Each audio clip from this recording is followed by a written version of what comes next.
Hei tā, te tauranga Aotearoa, i te tau 2018, rua te kau mā whā ōrau o Aotearoa i ki e mohio ana rātou ki te kōrero Māori.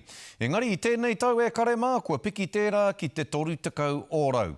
Kua roa te kaia ko reo Māori nei a Deni a Makamaka e whakaako ana i te hia mano tauira o te reo. Hei tāna, kua piki te tauranga nei nārunga no i te kaha o te hia kai o te tokomaha ki te ako i tō tātou reo rangatira. Anei rā a Pohatu Roa Wainga. Kua roa a Deni Makamaka e whāngai nei i te reo Māori ki te marea. E koa ana ia ki te kite atu i ngā tatauranga katahi anō ka puta. Rahi tunu nā whakautu hei mea, hei ata whera, ia hei pēnei rawai. Hei nari te hari ko te nākau. He kohanga tēnei e tāwharau nei i te reo Māori. Hei tā Makamaka matua rā me hia te tangata. Ki te ako. Ko te koingo tonu o te tangata ki te ako i tō tāu reo. Wera tonu pia te tino. Kua ki te ape e tahi hua e rātau, e tahi māramatana e rātau, e kore ki te rātau i o rātau.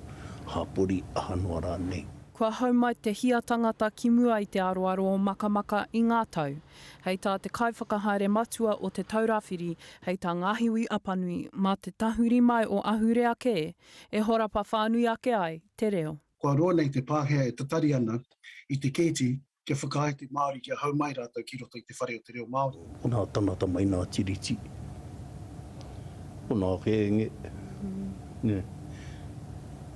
O nā kai whakawa, he prihi mana ahanua, e rahi tunu rātou roia. E ai ki a Makamaka he mea nui te toha. He kai ako katoa tātou. E harai te mea ko hau, te kai ako. Ia atahi te whakaaro rereke ko tēnā. E neri mene ki te mea koe he kai ako katoa tātou. Ka taia e tēnā, ki te kuhumai mea ona whakaaro ne.